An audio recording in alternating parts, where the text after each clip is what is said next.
All right, perfect. Can you hear me? Yes, Just fine. Awesome. Can you hear me? I can hear you. Okay. You can put the mic a little closer. It's not gonna hurt you. All right. There we go. There you go. And a big drum roll. There you go. There we go. All right, welcome to the live stream here at the Diz Insider booth D23 2022. I am super excited because I have followed you for such a long time and we've never interacted personally, and now this was the perfect opportunity to do so. Our Disney legend, illustrator, writer, director, producer, Rick Law. Thanks, Skylar. Appreciate it. Yeah. I'm glad to be here. So Yeah, it's great, all of us getting back together again. So. I know. Before I ask you questions about D23, I don't want to bore you with asking you about those same old questions about yourself, but do tell those our followers that might not know who you are, what you do, and just to get to know you. Well, I get that question a lot. So what do you do? Because I've done so much through my career. But I started out at this company almost 30 years ago now, doing the covers of the DVDs and the videos and contributing artwork for that. So for over about 10, 15 years, I did those. So a lot that you would very familiar with would see in Walmart and Target. Nice. And so all those kids that grew up on those videos, they come up to me and say, "Oh, that's my childhood." Yeah. So then I moved. Isn't that cool though? It is cool because those things are now collectibles, which is wild. And I never thought of them that way when we were doing them. No, you just thought it was like the thing to do. But so just recently on social media, I was sharing about Simba's Pride, and it seems like that just came out. It's about 20 some years old now. So it's the Simba's Pride generation is the way I'm saying, and I'm finding there's a lot of followers that love Simba's Pride. It's one of our writers who is here is just adores the Lion King, anything and everything the Lion King. Simba's Pride is her thing. There's a huge Reddit community, I guess, and they recently reached out to me, and so they were like, "We love it." There's a rabbit hole of love for Kovu. So it's wild. What do you have a piece of work that you did that you see on the shelves where you're like, man, I am super proud of that one? Well, I'm proud of all of them for different reasons, and just being able to work on them at all was, a tremendous privilege, and to be associated with the company. But my favorite, I guess, when everybody says what stands out, is probably Mickey's Once Upon a Christmas, because it was the first time that, I was allowed to work with Mickey, and for them to hand me that key. See, that's cool. And that's like a big one too. It's a culmination of all those classic Christmas, Disney Christmas ones. That's really cool.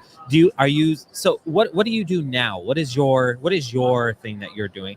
I'm not asking you to reveal something you can't, but what are you doing now, as in? Well, currently at the show, I did a print of the castle, like the Sleeping Beauty castle. Wow. And if you go on my social media, it also shows there's a time lapse, and it shows from the beginning to the end, so you can see the painting. That's cool. Together. And right now, that's at the Disney fan booth, and it's being shown on display there, because they're going to be auctioning it off at their next event to raise money for the Disney Fan Club. Okay. Well, what we'll do is we'll put a link to that in the bio, and we'll share that. So check that out. Now that you're here at the expo, it's been 3 years, almost about 3 years now. Any highlights now about being back? Did you do any panels? Did you visit any other booths besides ours, which has been the highlight of your weekend? No. What have you done? So what are some of your highlights this year?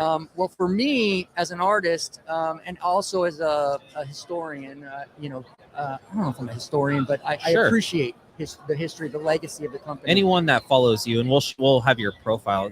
We know you appreciate that rich Disney history. So I posted at the Ryman Arts booth. They have Herbie Ryman, who's one of the Disney legends, and did the original sketch of Disneyland. They have his original painting palette over there, and I just marvel at that.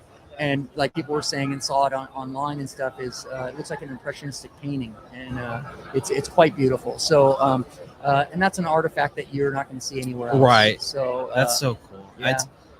I haven't walked by yet, but I kind of marvel at that stuff, and that's kind of how we started. It's like we love the classic stuff. Of course, we obviously cover the newer stuff, but our goal is to just kind of re-enlighten the older stuff. Have you connected with any colleagues while you were here? Yeah, a lot that I haven't seen in about 3 years, and so everybody's been by Zooms or far apart. Yeah.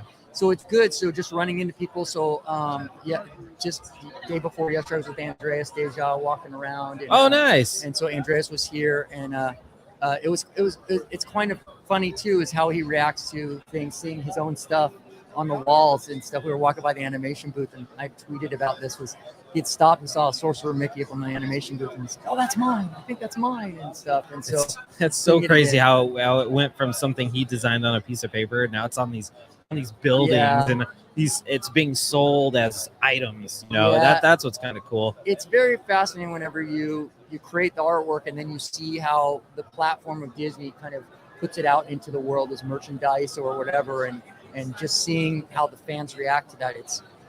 It's kind of mind-boggling at times. Yeah.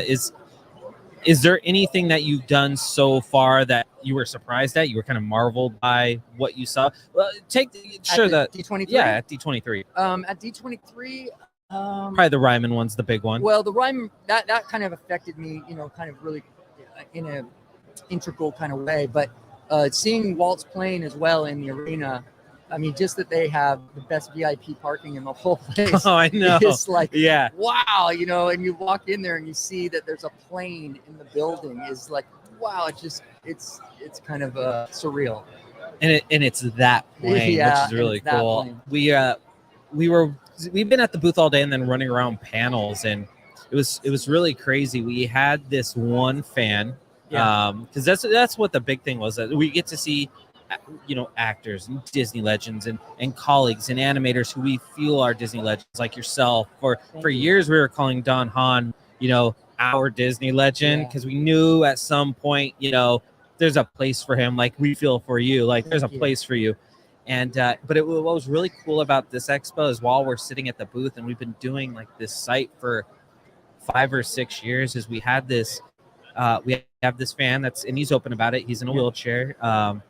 He speaks through his iPad, and he had the biggest smile on his face, and he won a poster, and he got to meet us, and that just kind of meant a lot to me, because it's like a social media thing, and we didn't have this in 2019, and then everyone in 2020, 2021, and even 2022 are just away from people, secluded, and they go through a lot, whether it's physically, mentally, emotionally, and this kind of just brought everyone together, and he brought a smile on his face, and he keeps driving back, waving at us because we kind of made his day, and that has been so special. Well, that's always for me, the Disney company, just overall, and the legacy stuff, what it means to people, and also the accessibility to kids with special needs, and the other thing, whether it's the parks or the products, is something that's very unique, I think, and makes it kind of stand out. So for me, one of the special projects I got to work on at publishing as the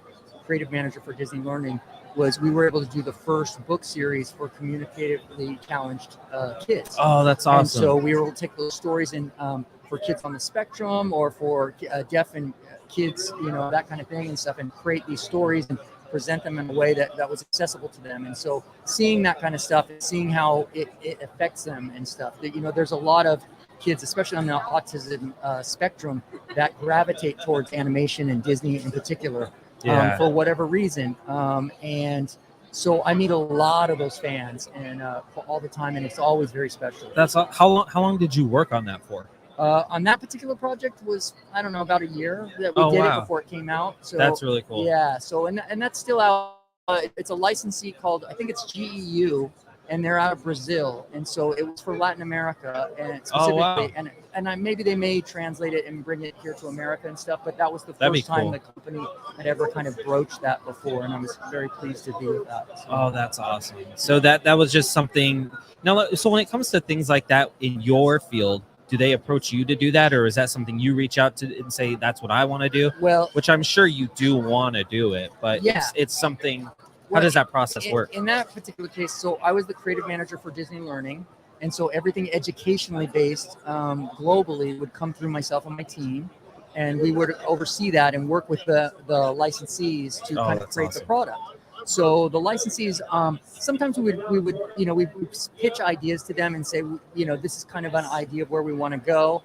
Oftentimes they come to us, and so for like GU at that time, they'd already been doing a series of books and that kind of thing, and reaching out to that niche. And so they came to Disney and said, we would like to do this. And for Disney, because of the roles of brand and character integrity, it required a lot of working and massaging of that to make it work within those time frames and stuff, because we don't normally like mix like Disney art with non-Disney art, but because pictograms are very specific for communicatively challenged kids.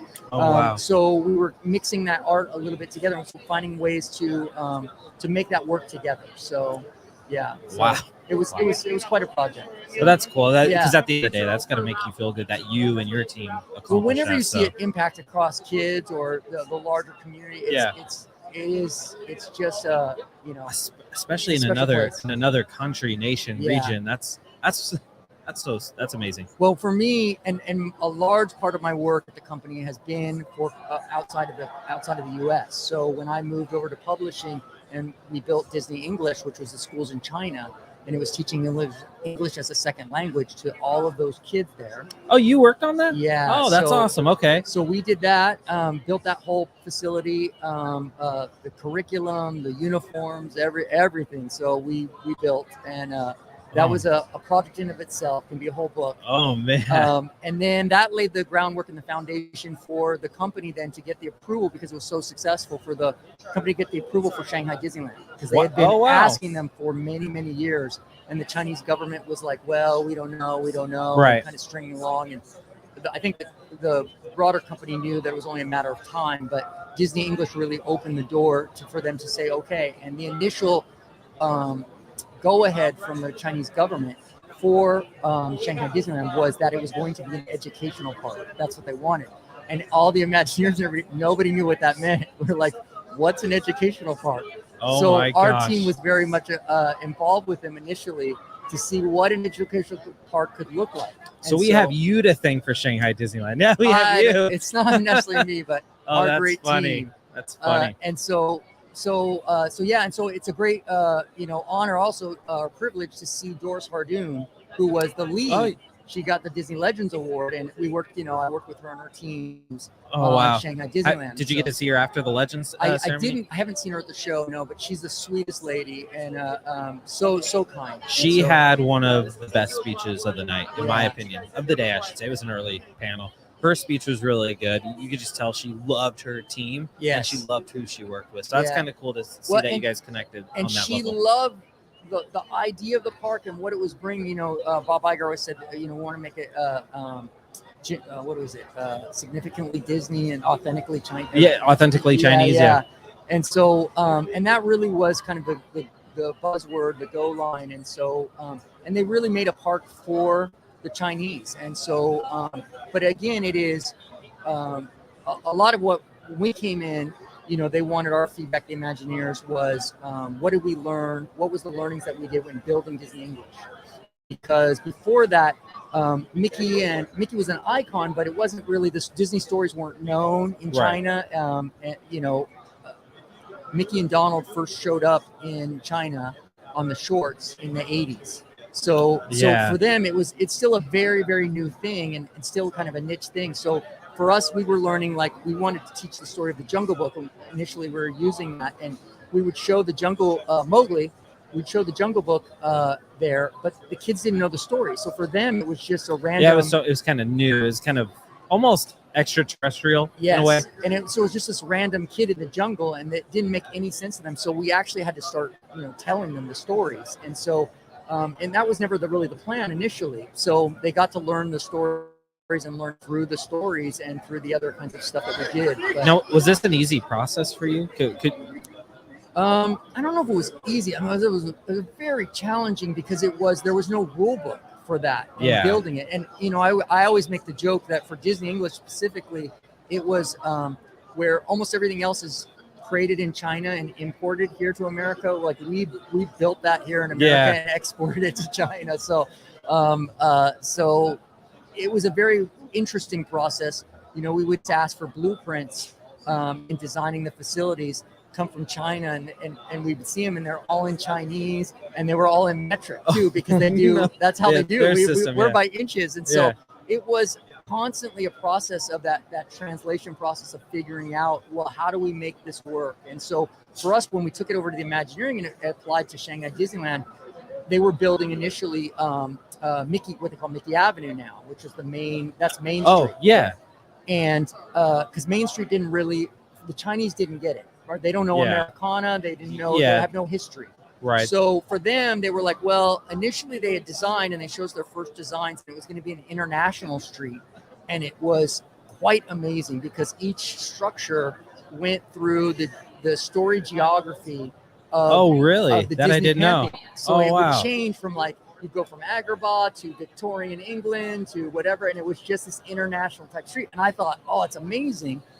And then we had this big sit down, and I started saying, well, for us, what we discovered with Disney English was that the Chinese didn't have any knowledge of Mickey Mouse other than the icon or those characters, the Fab Five or anything. Oh, yeah. And so the Imagineers took that all away and went back and synthesized it and redesigned the whole street to be Mickey Avenue as a place you initially meet Mickey, and this is your entry and the icon.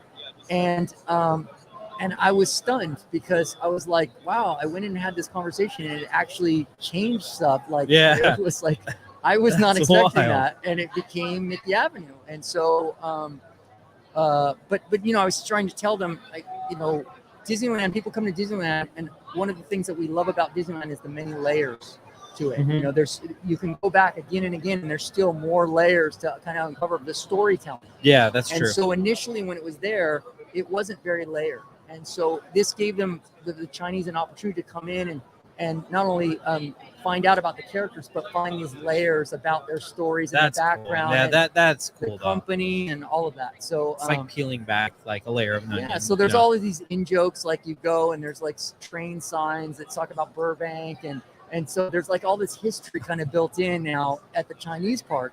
And I still haven't been, and I'm like, oh, you need to go down. Yeah, people send me photos and explain it to me, and I'm like, you're like, I kind of know. Yeah, so that's funny. So, so you need to go and experience it, and then know at the end of the day, you help put that together into place. Well, I went in 2008. I went to China when we first opened the Disney school, the Disney English schools. Okay. And they don't call them schools in China. They call them what do they call them? Facilities.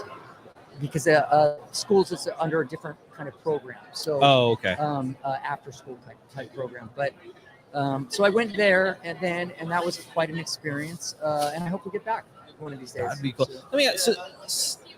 You're not an Imagineer. No, but I've worked with Imagineers. Yeah, which is wild. And Disney English should have been an Imagineering project. That's just what it sounds like. When you're doing something like this, or even in your normal expertise, whether it's illustrating and I know you've produced some things and you've written some stuff, which is awesome. Who are those key people that you looked up to, whether it's Imagineering or it doesn't have to be a Disney legend, but like people maybe in the Disney space that you looked up to? So when you're doing this in China and you're creating these things, like who's your inspiration? Who do you look up to? Like who's like, man, what would he do? Well, do you have something like that? For me, it always goes back to, of course, what would Walt do? Yeah. And so that's the ideal. And for me, that's everything. And if it doesn't meet what Walt would have thought, then it's a failed plan. That's the way I kind of consider it. But for me, there's been many mentors that I've had, or people that I've colleagues that I've known. Sure. And, I'm kind of privileged to count them as friends. So but even before I started the studio, like the first person that ever brought me to the studio as a student was Gary Trousdale. Oh, yes. And so he invited me. I met him at Comic-Con, and he said, hey, come on down to the studio, and invited me to the studio, and went in. Awesome. And I remember we went to a screening in animation for Roger Rabbit, one of the Roger Rabbit shorts. And Glenn Keane and Andreas were all there, and they're all sitting behind us and sitting in the screen room. And I almost couldn't concentrate on the short because I was like, this is insane to me. Yeah. And then Andreas was another big, very pivotal kind of guy for me because he said, hey, come on in and watch me draw. And I just sat with him as he did Scar all day long in his office. And he just allowed me to sit there and hang out with him and listen to Jeremy Irons over and over as he drew Scar. So this is pre-94. Yeah. So it was before Lion King came out. And I remember I was at his office too, and I wanted him to draw. I said, well, could you do me Scar? And he said, well, I can't because the movie's not out yet, but I'll draw you Jafar. And I still have that Jafar. And okay, give me the other iconic Disney film. Yeah. That's cool. So he's been a friend and a mentor, and I can't say a close mentor, but from afar here for quite a while. But, there's been a lot. I mean, Floyd's one of my best friends. And I've heard nothing but nice things about him. Every Floyd time I've heard anybody talk to him or met him, anyone that I've known that's interviewed him just says he's a sweetheart. Yeah, well, and two, he's funny. And so funny people, it's just you get around them and they have a charm about them and stuff. And he's very, very funny and as a cartoonist. And so, but when I started at Disney Publishing, Floyd was there and he was already a legend. But I noticed like he just had a kind of office that he would inhabit there, and nobody was really hanging out with him, and nobody would have lunch with him or whatever and stuff. He just did his thing. Yeah. So I said to him one day, well, look, let's go have lunch. And then so we did. And then that became over 8 years of just us having lunch every day. And, and it eventually laid the groundwork for his documentary that we did. And which is fantastic, by the way. So, we interviewed, our other podcast interviewed Floyd for that and we all sat down and watched it first and foremost. And that's what, like, for instance, my mom, who met Floyd yesterday, came over in tears because she finally got to meet him after all these years. But she loved it. Jungle Book was her thing. Yeah. You know, watched this documentary. She just kind of fell in love with the story. Yeah. So she finally got to meet him. So that was a wonder. So we're gonna link all your stuff, by the way. It's all that documentary will get linked. We will put it in the bio. Well, people need to check it out. They're a animation fan, history fan, and want to know his stories. So that's awesome. So how that came about was through those lunches of over the years and just hearing all the stories. And I had worked on a documentary, helped produce a documentary on Drew Struzan, the movie poster artist. Oh, yes. Who was one of my mentors and friends for a long, long time. And so then our same director, we got involved and he said, well, he was kind of looking for his next project and trying to figure it out. And I had introduced him to Floyd, and he said, and I had already started to think this out, like, okay, we want to do a film on Floyd, I think, and laid kind of those seeds and came to me, and I let him kind of, grow in him. And then he said, you know what, I kind of think, and I said, I'm already there, let's do it. And so we'll make it happen. And so that's kind of was the seeds for the documentary on Floyd and how that kind of came about. And then Floyd and Drew became really good friends through me. Oh, that's and now funny. They live down the street from each other and they hang out. And now they have lunch. They probably see each other more than I see either of them now. So they hang out all the time. You just got to text them. Are you guys going to invite me over for lunch? So it's funny. So but we've done, like, we did a panel at CTN with all of them together. Nice. And the two of those guys and myself, and we've done different events and stuff. And that's awesome. So like, all these guys have been pivotal. There's, when I was very young, before I started the company, I grew up in Northern California in Salinas. And I found out Ivan Earl lived in Carmel, which was right over the hill from me. And so I literally cold called him one day. I thought I was calling his studio, and it was his house. And I said, can I come on over and meet you? And then he said, sure. And I thought I was going to the studio. So drove on over there with a buddy, and we drive up in front of his house, and it's got Sleeping Beauty, like, bushes outside the house. And we're like, oh my gosh. And I was so naive at the time. I tell a story about Ivan all the time. So we went to the front door. I knocked on the door. I thought a butler might come to the door. Like, I didn't know, like, people have money. Towel draped over. I didn't know how it was going to be. I hadn't really interacted with a Disney animator before. And so Ivan answered the door, and his house, you would come in his house, and it was just wall to wall artwork of his artwork in there, with an inch of space between it. And it went, there was a stairway when you first walked in, and it went all the way down the stairway, the whole wall up and down. And so Ivan said, come on in. And we went out in his studio in his garage, and he showed us all stuff. And he's the only artist still to this day, the most prolific artist, I say, even though Drew's the fastest artist I've ever seen. Ivan is still the most prolific artist because he would work on like 6 and 7 paintings at a time. It was really? An assembly line day. So he had them all on different easels, and he would work on one, and then he'd let it dry for a little bit, and go to another one. And so it was constantly this conveyor belt of work. And so got to spend time with him. And then so I was very pleased that we were able to kind of facilitate the exhibit that happened up at the Family Museum. Oh, yeah. Ivan, so we did that.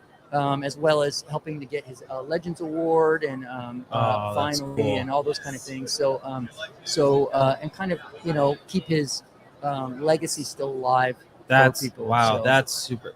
And just to think he's over the hill from you. yeah, he was just right over the hill in Carmel. I used to live in this city called Redlands. Yeah. I found out that the original actress to take over the voice of Minnie after Walt retired from Minnie lived in Redlands. Can't find anything in Redlands about her. You'd think there'd be some history because she lived in Redlands like for most of her life before she passed away, and can't find anything on her. It was the closest thing to Disney history I had, and at the time when I learned this, I was like 14. Yeah. So this is going on 16 years ago, 17 years ago, and to this day, no, it's almost like she never existed. Yeah. And I was just like, man, I would love to even just see where she lived. Is there a museum or something about her? That would have been so cool to talk to her family. But that's cool that Earl was just right over the hill. Yeah. And like I said, those documentaries are great. Thanks. So we were lucky enough to at least see the Floyd one. I've seen the Drew Struzan one. Yeah. Do you want to do more? Are you gonna do more? Well, I make the joke that I do them about my friends. Like I do films about my friends. It seems like. So Andres is next. I don't know. Maybe it'll be an Andres. That's actually a good idea. I'll maybe steal it from you. There you go. It kind of depends. It kind of depends on how willing they are, and they're a lot of work. To pull the team together. And I'm always up for new projects. It's just kind of, I kind of go through life and it's whatever falls in my lap and seems fun at the time that we can get involved in and stuff. And so it's interesting you were saying about mentors and different people and how those things work, like even with China and stuff, was because Bob Gurr and I were talking before, and he was hearing some of my stories. He would listen in on a interview that I did at one point, and he was amazed because he said, it's all the same stuff we did with like Tokyo Disneyland and stuff. It's like the same challenges and the same things that we went through. And you would have thought they would have figured it out, like to create a blueprint for the next one. But nope. It's just all over the same stuff. It's the no guide for you. The no guide for you. The legends don't give the newcomers the guide, and then it's a never-ending cycle. Well, it's a lot harder nowadays because I always, fortunately or unfortunately, it feels like when I came, I compare, people often ask me, they say, well, how's the company different today than it was when you started? Right. And I say, well, I feel like it was kind of the last vestiges of it being, number one, a company as opposed to a corporation. And still, that's true. And still having a family aspect to it. Roy was still around, and the nicest billionaire you will ever meet, as Floyd says. Roy Disney was great, and he still, it felt like, well, there was a guy, at least with the family, that had his hand on the rudder to help steer it. Yeah. And so, and in those days, it was, if you had an issue or you couldn't figure out something, you could ask somebody, and if they didn't know, they could call one other person, and definitely they would know. And now there's so many layers within the company of management and those kind of things that it is so big now that it is a lot harder to get things done.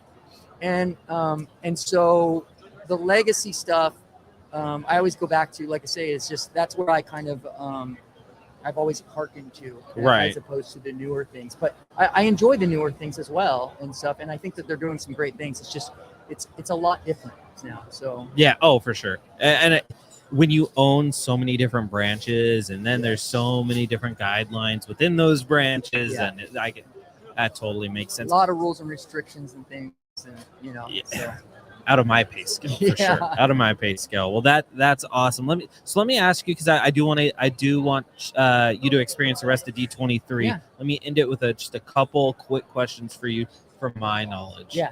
The first one is when are you going to come on the show again? Because I need you on the show again. I will. Whenever you. I'm always. I just say invite me anywhere, and I will show up. So. Well, I'll come to you. We'll have a nice little sit down. We'll do another long form interview. Certainly. We'll play some games but people make a game of it. They'll ask me on Twitter and things sometimes, and they'll say like, "Well, how come you didn't do this show?" Or they'll send me, "Well, how come you bring it out there?" And I have to be invited. And even Floyd will say to me sometimes, he's like, "Oh, you should just go to that thing." I'm like, "I'm not a Disney legend. I can't just go to a thing that I'm not invited to." You're always welcome here on our channel. Yeah, you can always come on our podcasts. So what can you tell us? What can people expect your work to be seen next that you can talk about? It might be hard. I know there's a lot of secrecy to probably what you're doing. Yeah, that I can talk about. Well, I'll be at the next Disneyana fan club show. So that's, have the art here on display. Yeah, we saw that. And I'll be there. And that's October 22nd here in, I think it's Garden Grove, Anaheim. Yeah, area. we saw that. So I'll be there and doing that show and just saying hi to people and meeting people and with the prints. Other than that, it's like, during the pandemic, when everybody was cooped up, I started actually drawing again because, Disney, as you move up the food chain, you kind of oversee artists, but you don't necessarily get a chance to draw all the time. So people start asking me for commissions and those kind of things. And I've just been saying, okay, as we can do them, we'll. Nice. So that's kind of what I'm working on right now. And I mean, I have a few other things in the hopper, but nothing I kind of announce or talk about. Oh, for sure. So I get it. There was, we've been working on for many years a restoration of one of Ivan's old shorts that he did. Oh, nice. And I just got an update because I kind of stepped back a little bit from that. But I just got an update that is almost done now. So, in fact, there was an update online. I think I'm going to post on my Twitter about that. Oh, nice. So we'll keep our eyes on your Twitter. So there's a lot of things I just try to platform or push ahead, and sometimes I'm more involved and sometimes less involved, and but you just try to be a voice for good things. Yeah, that's a good thing. So I want to have you back. Thanks. You're always invited here. You're always welcome here on any of our shows. All the links to your socials will be in our bio. Great. The Disneyana Fan Club event will be in the bio, as well as links to your work. So on the documentaries and everything else. So I will make sure they go find it. Make sure you check him out. Make sure sweetest guy I've met all weekend. He deserves your follow. He deserves all the respect you can give him. Rick Law. Thanks, Skylar. I appreciate it, man. Yeah, Thanks so much. And then we'll do this again. Yeah. All right, guys. We'll talk to you later. Thank you.